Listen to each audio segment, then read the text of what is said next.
This is NASA's Space Power Facility near Cleveland, Ohio, and it is the world's biggest vacuum chamber. It's used to test spacecraft in the conditions of outer space, and it does that by pumping out the 30 tons of air in this chamber until there are about 2 grams left.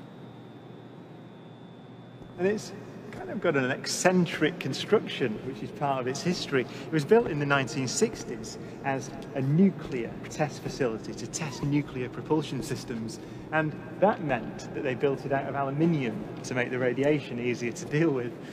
Aluminium is not the best thing, the strongest material to build a vacuum chamber out of. So they built an outer concrete skin, which is part radiation shielding and part an external pressure vessel, so that this thing can take the force that's present on the outside when it's pumped out to the conditions of outer space.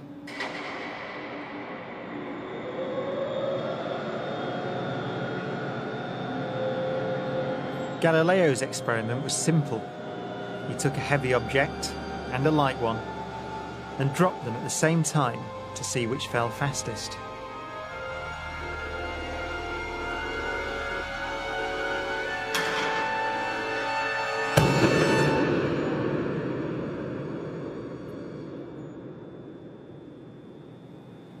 Now in this case, the feathers fell to the ground at a slower rate than the bowling ball because of air resistance.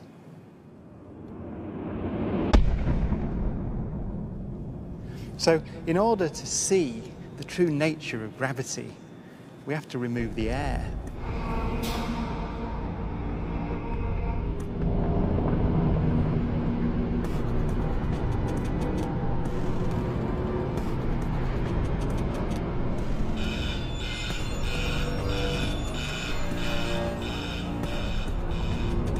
It takes 3 hours to pump out the 800,000 cubic feet of air from the chamber.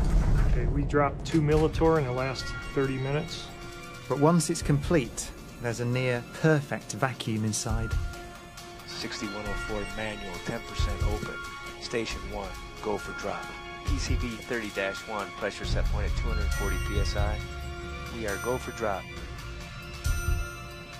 10, 9, 8, 7, 6, 5, 4, cameras on, 2, 1, release.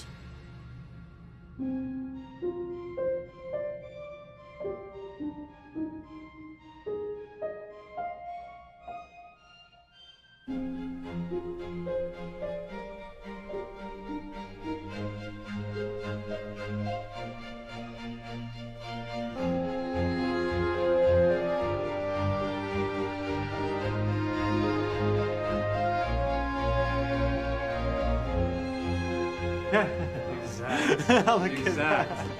They came down exactly the same. Wow. Look. That's right there. Look at how they hit right there. Exactly. You're back on the side. Exactly the same. Feathers don't move, nothing. Look at that. That's just brilliant.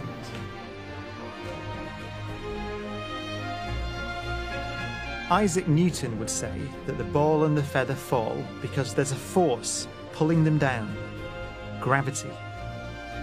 But Einstein imagined the scene very differently. The happiest thought of his life was this: the reason the bowling ball and the feather fall together is because they're not falling. They're standing still.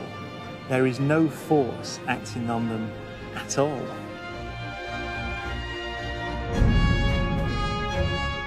He reasoned that if you couldn't see the background, there'd be no way of knowing that the ball and the feathers were being accelerated towards the Earth.